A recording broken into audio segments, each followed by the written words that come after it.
She was on the far end of the couch, feet tucked under a throw, eyes glued to a home makeover show. I reached over and touched her calf. Light, not needy. She didn't even glance. "Don't," she said, and rolled the throw tighter like I was a draft. No anger, just a closed door. I let my hand drop and watched the host on TV pretend fresh paint fixes disrespect. If I'd known what that one word would cost her, I'd have left my hand in my pocket and my plans out of that house. "You good?" I asked after a minute. "I'm fine," she replied, still watching the TV. "It's been a long week." "I get that. Then let me just breathe." I stood, carried my empty glass to the sink, and rinsed it under cold water. Her phone buzzed on the coffee table. She didn't move. I caught our wedding picture on the bookcase. Us on the steps of a courthouse, laughing at how simple we kept it. Back then, simple worked. Now it felt like a billing plan. I went to bed early and lay there, staring at the ceiling fan turning slow like a polite refusal. By morning, I had a plan of my own. The coffee machine hissed. She walked in wrapped in a robe, hair pinned up, looking like she'd already moved out of the marriage in her head. I poured 2 mugs and slid one toward her. "Thanks," she muttered. "Can you send over the usual for groceries and the lawn guy?" And the utility bill came in. I left it on the counter. "You can text me the numbers," I said. "I'll schedule payments Thursday." She looked up. "Thursday? I'm reorganizing the way I handle things. I'm not doing the drop everything routine anymore. That's new. It's cleaner." She sipped. "The faucet's dripping again. And the guest room lamp is dead. Can you fix that tonight?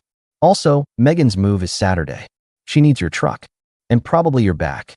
"I can look at the faucet after work," I answered. "Lamp I'll replace. Saturday, I'm already booked." She blinked. "With what?" "A day trip with Rick and Ben to the state park. Early start. Back by dark." I stirred my coffee, kept my tone flat. "If Megan needs a truck, she can rent one. If she needs help, she can ask, and I'll see if I have time." "So you're just switching up the whole schedule?" "Yes." She set the mug down a little too loud. "This isn't like you. Maybe like me is changing." She crossed her arms. "You've always been reliable." "I still am. I'm just not on call." Her phone vibrated. She glanced, smiled at whatever came in, and shot a quick text back with her thumb. "It's not that big a deal," she added. "You're making it a thing." "I'm setting a boundary," I replied. "If you want something, put it in writing. I'll choose what I can do. That's all. So now I have to submit requests." "It stops confusion." She huffed a laugh. "Okay, Mr. Orderly. Then put this in your new system. I need you at Megan's. She's my sister. And she's an adult. You're acting different." "I am different." I pointed at the stack of envelopes on the counter. "I'll handle the utilities. I'll even fix the faucet tonight. But I'm not the neighborhood maintenance plan." "That's not what I..." "It's exactly what it is." We stared at each other a beat. She grabbed her mug and backed out of the kitchen. At lunch, Ben leaned on the tailgate of his old truck behind the shop and chewed a sandwich. "You look like a guy who decided to quit a club he still pays dues to," he said.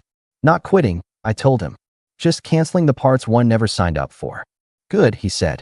"I've known men who waited too long. Rot sets in." "I'm fine." "I didn't say you weren't. Just don't let silence turn into a system." I nodded and finished my coffee.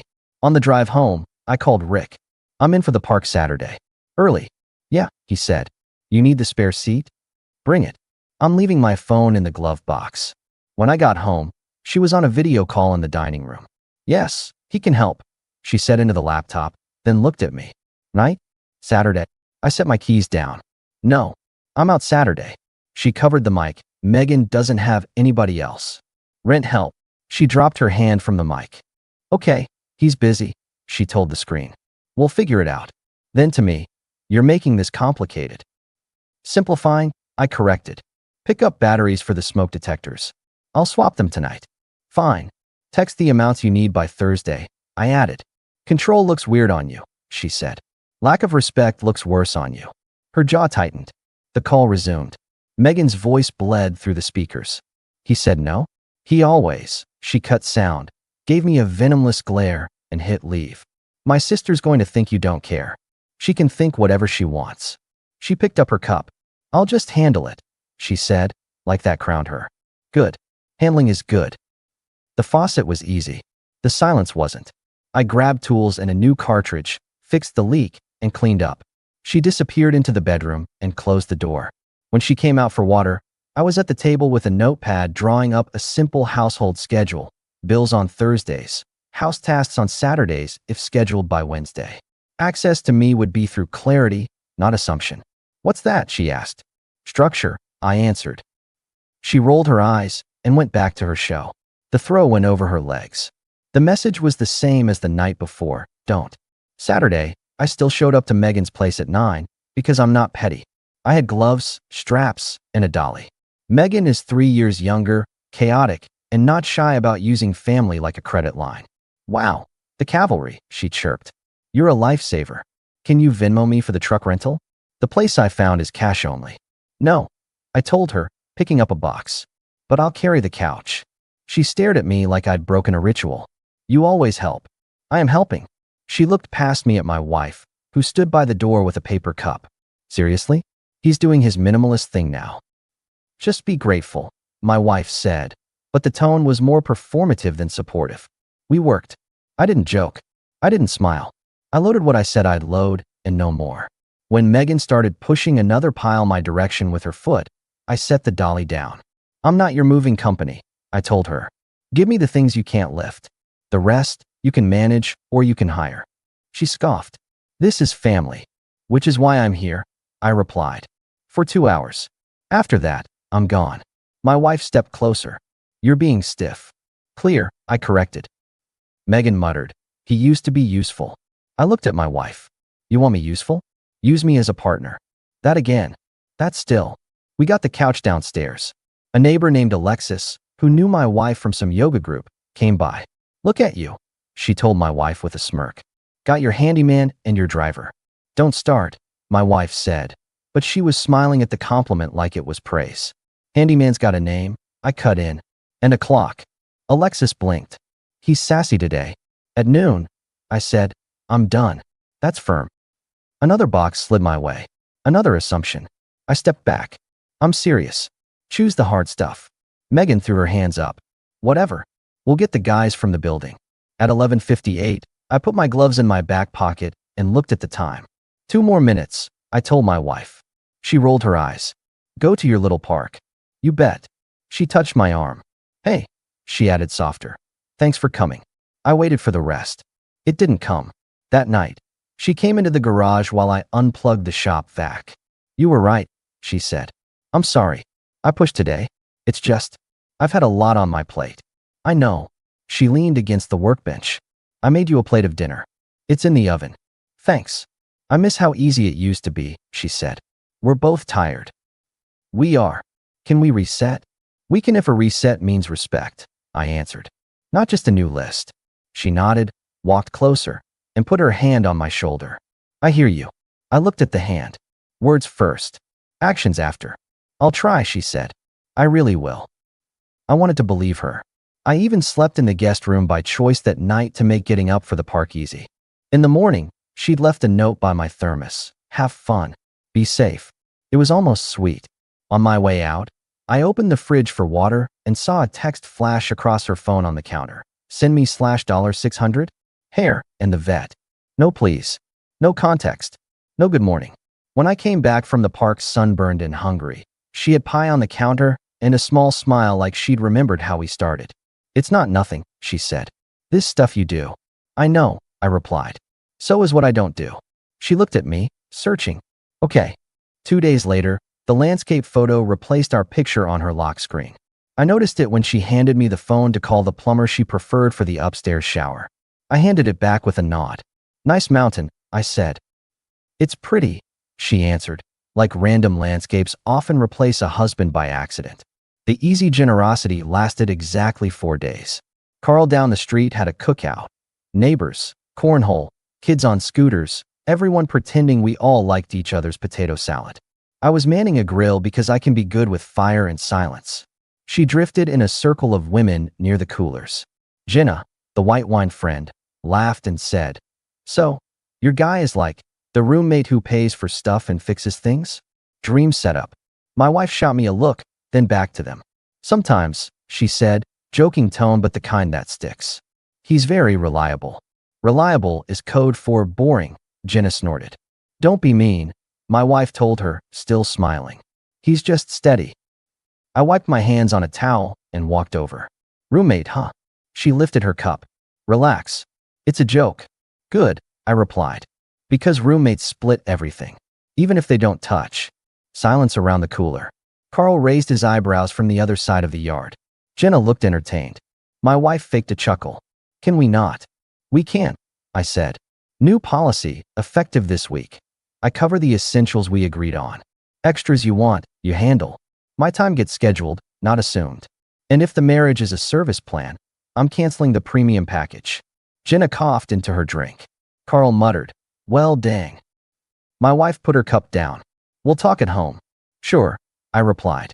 But I want it on record. That night at the table, she had a list. If we're doing this like a job, she said, sliding me a sheet. Here are the house tasks for the next 2 weeks. Since you like structure. The list read like a punchline. Attic insulation. Paint the office. Fix Megan's brake light. Pick up supplies for her. Repair her bookshelf. Meet the pest control guy. Change air filters. Drop off donations from her closet. Transfer extra money for her retreat deposit. I folded the paper. And intimacy. She looked at the fridge like the answer might be stuck on it. I'm not comfortable right now. Because I need space. Don't take it personally. I placed the paper back on the table. You don't get to rebrand me as a utility and then tell me not to take it personally. You're being dramatic. Clear, I corrected. She stood. If you're going to punish me by pulling back money and time, fine. I'll handle things my way. This isn't punishment, I told her. It's alignment. You get what you give. She threw up her hands. Whatever. She slept in the bedroom. I didn't. At 5 the next morning, before the sun came up, I made 3 calls, 2 transfers, and 1 quiet drive. Separate account for discretionary spending. Canceled joint convenience cards. Mortgage and true essentials stayed on autopay. Everything else went manual. The toolbox got a lock. The garage door code changed. My pay direct deposit split. 2/3 to household, 1/3 to me. Reasonable. Adult. At the shop that day, Rick leaned against the lift. You look lighter, he observed. Rebalanced, I answered. How'd she take it? She doesn't know yet. He grinned. That'll be a day. I'll keep it calm. He nodded. You ever need my spare unit behind the shop to store stuff? Keys on the hook. Noted. That evening, I put a printed sheet on the fridge. Bills Thursdays. Tasks by request, confirmed by me. Extras are yours. Respect is non-negotiable. I signed it like a contractor. She came home, saw it, and laughed. What is this? Clarity. So you're serious. As a heart attack. You're not fun anymore, she said. I'm not furniture. She was quiet a beat. You're really going to make me budget like a teenager? You're a grown woman. You can budget like one. She looked at the sheet again. You're going to regret this. I don't do regret. I do decisions. She shook her head and walked to the laundry room. We'll see how long this lasts. She lasted 2 days. Then the second tactic showed up. She packed me a lunch like I was heading to school. She called me mid-morning just to hear my voice. She texted a picture of a dinner she planned to cook with a note. Let's have a proper night. When I came home, she had candles. She put a hand on my chest in the kitchen and kissed my cheek. Hey, she murmured. I've been thinking. I know I've been distant. I don't want to lose us. I don't either, I replied. Then can we try? Real try. We can, I said, if trying includes respect. It does, she answered quickly. I promise. She looked hopeful in a way that would make a weaker man grab onto it, like a life ring. I wanted to. I even set my phone on the counter face down, a little sign of good faith. We ate. We talked about the day with no edge. We watched a movie. She nestled close on the couch and rested her head on my shoulder like she used to. It felt almost normal. And then, as credits rolled, she said, by the way, Megan's brakes are squeaking badly. She'll swing by Rick's tomorrow. You'll take care of it, right? She's broke this month. There it was, wrapped in soft tissue paper. No, I answered, still calm. If she's broke, she should not be driving a car with bad brakes. She can take the bus or pay Rick like everyone else. She pulled back. It's always money with you now. It's respect. She's family. She's your project. The hope drained out of her face. So that was all for nothing. It wasn't, I told her. It told me where we are. We sat in that quiet where truth is the only thing you can hear. She stood, took the plates to the sink, and washed them a little too clean. The next day, she walked into Rick's shop mid-afternoon, Megan trailing. It was my ground, not hers. Customers waited on a bench. Rick wiped his hands on a rag.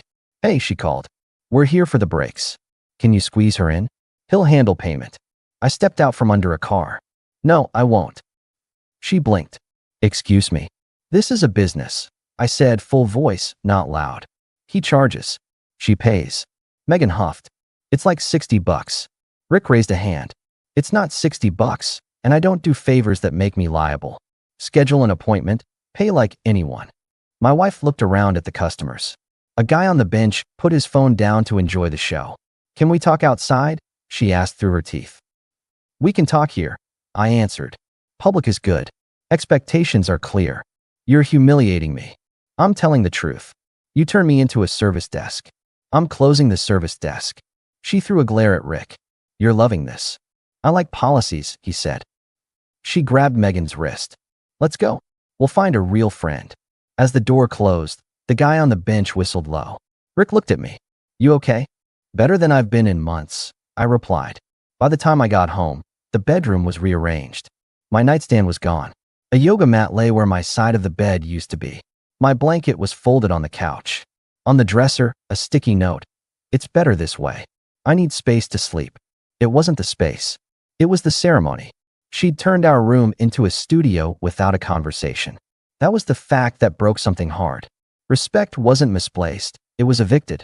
I took a breath. Then I moved. At 4 the next morning, I loaded 2 duffels and a toolbox into the bed of my truck. Essentials only. Clothes, documents, a framed photo of my dad, my grandfather's watch, and the good skillet. I had signed a short lease on a small apartment over a barber's shop 2 miles away. Clean. Quiet. Paid for by me. No drama. Before I left, I sat at the kitchen table and wrote a single page. "We are not roommates. We are not a service arrangement. I will continue to cover my share of the essentials in the house until the end of the month while you reorganize. After that, separate accounts, separate calendars, separate lives. If you want to talk, we can do it with a third person in the room. No more gray areas. Respect or nothing." I left my key on the paper. At 7, she walked in from a morning jog, saw the duffels gone and the letter on the table.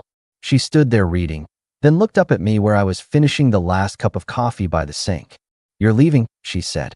"I am. This is crazy. It's clear." "You're overreacting," she insisted. "You're punishing me. I'm protecting me. Where are you even going?" "A place I pay for myself. A place with a door that opens for me." "This is sudden. It took months." She took a step toward me. Her eyes did that soft thing she knew used to work.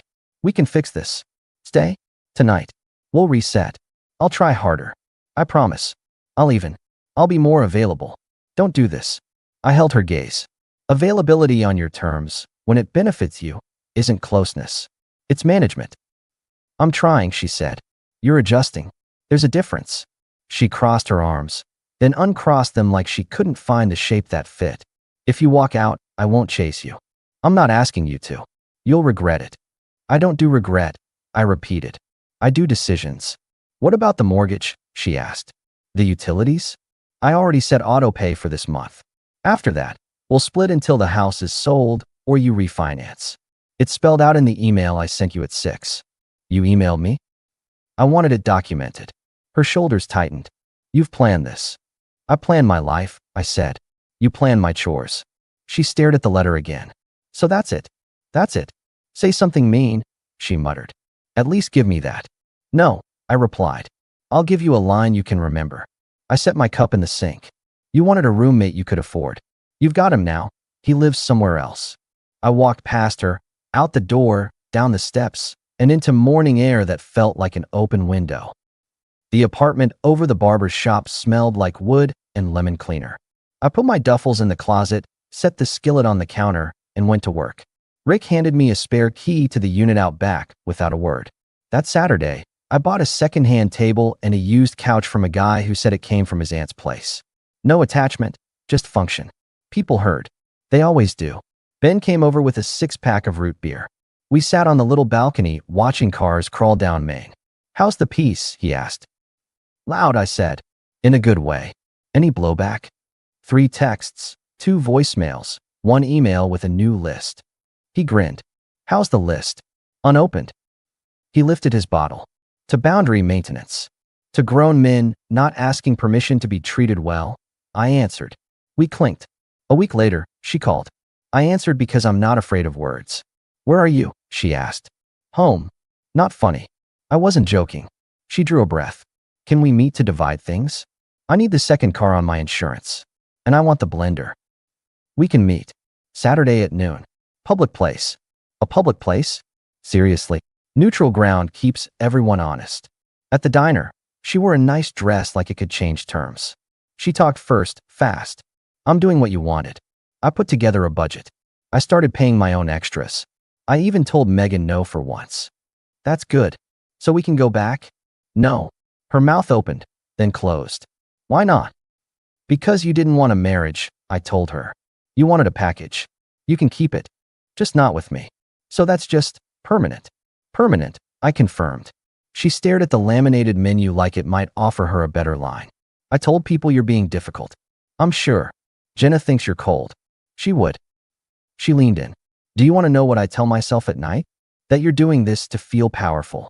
I'm doing this to stop pretending. She sat back. You sound like a machine. No, I replied. I sound like a man who's done being useful without being valued. So what? You're happy now. I'm okay now. She put the papers on the table. Insurance, utilities, division of small stuff. We signed, split, assigned. She kept the blender. I took the cast iron skillet. There was no fight left. The choice already happened. Outside, she stood by her car. You were a good husband, she said. When you weren't being a pain. You were a good project manager, I answered. When you weren't managing me. She winced and started to say something, then stopped. Goodbye. Goodbye. I went back to the apartment and cooked steak in my skillet with nothing on but salt and pepper and the sound of a baseball game on the radio. I ate at my secondhand table and slept with the window open. I woke up before my alarm because peace doesn't let you oversleep. A year later, I live in a small house off a county road with a stand of maple trees out back. I bought it with money I didn't spend being a service desk. The truck in the driveway starts every time. My weekends don't look like an assignment notebook, they look like choices. I fish early. I fix friends' things when I feel like it and take cash because I learned that free is disrespect with a bow on it. Work is solid. Rick and I took on a young tech and expanded. The shop runs clean. Ben comes by on Tuesdays for burgers.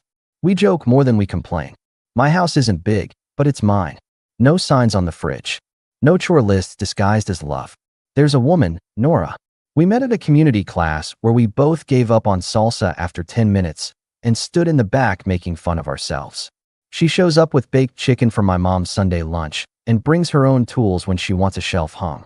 When she needs help, she asks like it cost me something and then thanks me like it did. We're not in a rush. We're in respect. As for my ex, I hear what I hear. She sold the big house because it was too much. Moved to a smaller place closer to her sister.